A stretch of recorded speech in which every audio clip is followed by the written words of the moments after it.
Thank you, Mr. Speaker. It's an honor to rise today to discuss a treaty as important as the Arms Control Treaty, the Arms Trade Treaty, ATT. I do commend the Liberal government and the Prime Minister for committing to sign and ratify this treaty. I agree with the honourable member for Vancouver Kingsway that Canadians were ashamed when we were the only NATO country not to have signed the Arms Trade Treaty, and signing it is important, ratifying it is important, and the legislation that comes before us today to allow us to implement the treaty is important, and that is Bill C-47. I'm going to take a few moments before I go into the details of what needs to be remedied within C-47 to make it the legislation that Canada needs so that we really implement the Arms Trade Treaty. I'm going to take a few moments to put to rest, I hope, some of the distressingly flawed scare tactics coming from friends of mine in the Conservative benches. I'm distressed deeply that people would, in this House, not be sure that they understand the legislation before allowing people across Canada, particularly legal gun owners, to become alarmed about a bill for which they should not be alarmed. Moments ago in debate, one of the Conservative members read out a partial section, read out part of Bill C-47, in fact, Section 10. And this is how misleading happens. So I'm going to take some time to go through this. So if members in this place and people watching on CPAC or wherever you're watching this, look at how selective reading can spread alarm. So this was read out. Inspection in C-47, Section 10.2, sub 1.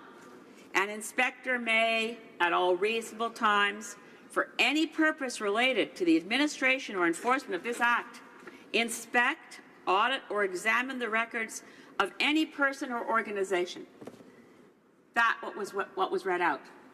As though this Act to deal with the arms trade, the transfer of military equipment, tanks, weapons, all manner of conventional arms, was going to have an impact on any person or organization that they could be suddenly have their door beaten down by an inspector. Where the honourable member who read that statement out stopped was right before these words. They would be able to be inspecting any person or organization that has applied for a permit, and for import allocation, an export allocation, a certificate under this Act. There is no way in this world that the section has the meaning that the honourable member for Yorkton Melville just read out. The words any person or organization are followed immediately by the words that has applied for a permit. There is no legal gun owner across this country, nor local gun store, nor local supplier of recreational equipment of any kind that is dealing in arms and applying for a permit under this Act. That's where I am so deeply distressed that Canadians who have fought against the long gun registry say, okay, we no longer have a long gun registry. Please, Canadians who fought against the long gun industry and the long gun registry, rather, don't worry. There is no way in this world that any portion of the global treaty or domestic legislation will apply to domestic activities. Let me read these words from the treaty itself. We're mindful of, quote, the legitimate trade and lawful ownership and use of certain conventional arms for recreational, cultural, historical, and sporting activities where such trade, ownership, and use are permitted or protected by law. The treaty specifically says in Article 3, shall not apply to the international movement of conventional arms by or on behalf of a state party, that would be Canada, for its use, provided the conventional arms remain under that state party's ownership. To be very clear again, this treaty and the Domestic Act to bring it into force apply only to those who choose to ask the government for a permit to export arms described under the treaty as including battle tanks, armored combat vehicles, large caliber artillery systems, combat aircrafts, attack helicopters, warships, missiles and missile launchers, and small arms and light weapons. Unless your purpose is to export those to another country for military purposes, this act does not apply to you. Now, let's see how well it will do in actually curtailing the arms trade from Canada to countries that we would not want to see using those weapons against their own people, countries with dubious human rights records. And when I grew up, Canada was not an arms trade country. We didn't think of ourselves as big in the arms trade business. The military-industrial complex from the U.S. side of the border hadn't yet started taking over enough of our companies that we became enmeshed in their business. Some of our defense decisions are influenced by the commercial interests. I mean, the F-35 fighter plane boondoggle was embraced by previous governments because subcontracts might flow to the aerospace industry within Canada.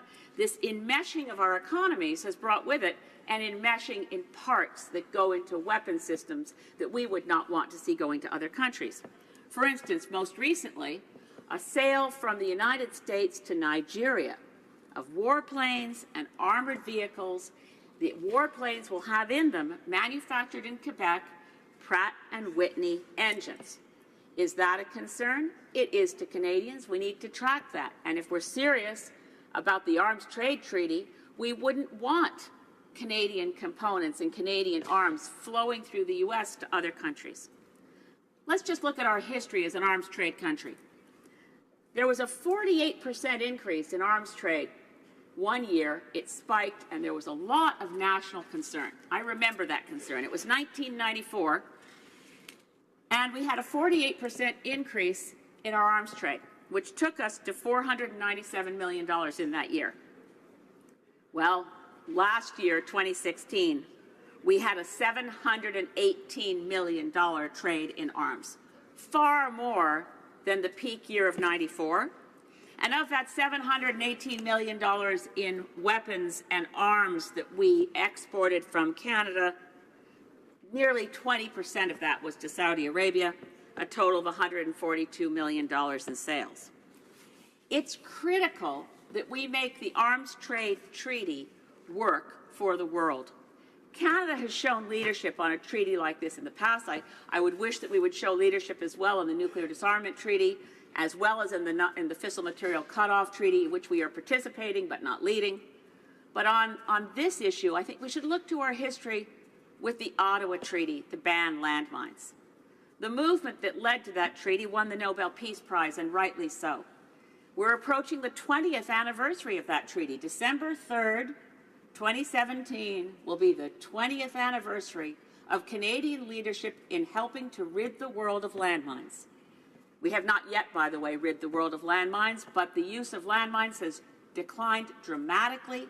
We have proven statistics, evidence of saving thousands of lives around the world through the Landmines Treaty, even though major world powers like the U.S. and China and Russia never signed on to the treaty to ban landmines, the Ottawa Treaty. Still, the treaty works. Still, it has massively reduced landmines traffic. So Canada here has an opportunity to step up again.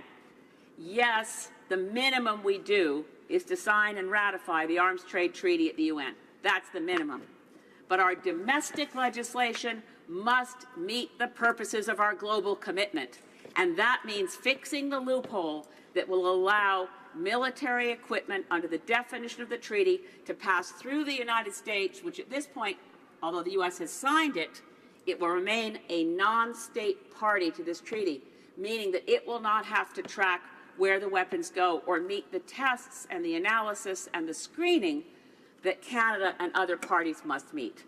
Mr. Speaker, and to my friends on the government benches, please, let's get this bill to committee. Let's fill that loophole, because right now it's big enough to drive a tank through the loophole that does not limit or record the sales and the transfer through the United States. Thank you, Mr. Speaker.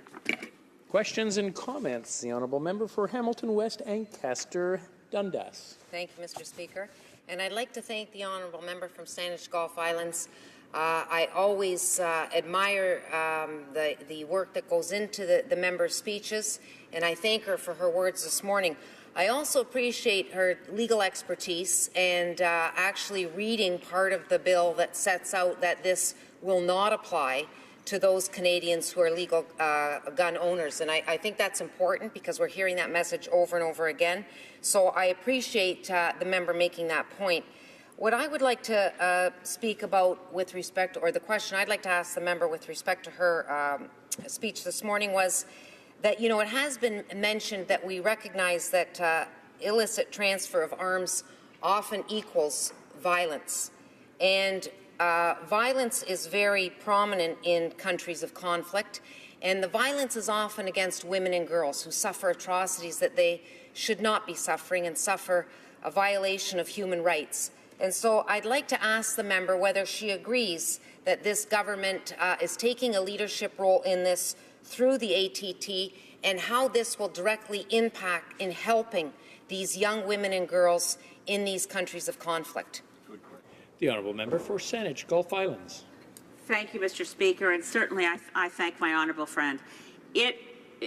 When you read of the atrocities of rogue non-state actors like Boko Haram, or you read of the atrocities of state actors like Myanmar against the Rohingya people, you recognize that so much of this is made possible through the access to arms that are not manufactured in those countries, but that freely flow and fill the profit margins. There are somewhere shareholders who are pleased to see that they're doing so very well.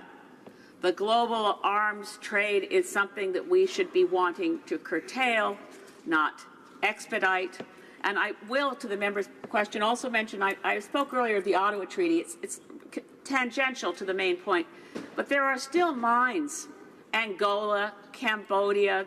There are countries that still have landmines that impede the ability of women to go collect water easily because the landmines are still there. And I would urge Canada, as we approach the 20th anniversary of the Ottawa Treaty, to step up there to help clearing landmines from countries that are now post-conflict, but where women and girls are the most likely to have their day-to-day potential to grow food, to travel safely, impeded by landmines that remain in countries where we could help them remove them.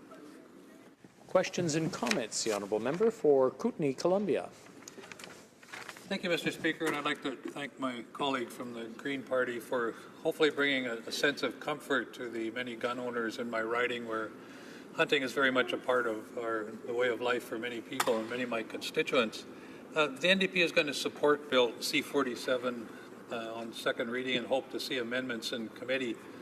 And since the member doesn't get a chance to participate actively in those committees, I'd like to ask her if there are amendments that she would like to see brought forward in addition to the one concerning tracking arms through the United States. Good question. Honourable member for Saanich Gulf Islands. Thank you to my honourable friend from Kootenay, Columbia. I do, strangely enough, I am forced by a decision of each individual committee through this place to present at clause by clause, and I will be listening to all the evidence before the committee. I think there are a number of other places we might want to tighten up the treaty, but the main one, and I think that the honourable member, I'm grateful for, I know he will be helpful when it gets to committee, is, and we may have amendments that are similarly worded, but we do need to find a way, and I hope the Liberal benches will be open to helping us in the committee, to address the loophole in dealing with transfer to, and we don't need to single out the United States. I think we need to just say any non-state party where we're transferring the weapons or the arms of any kind. When we're dealing with a non-state party, we shall also keep records.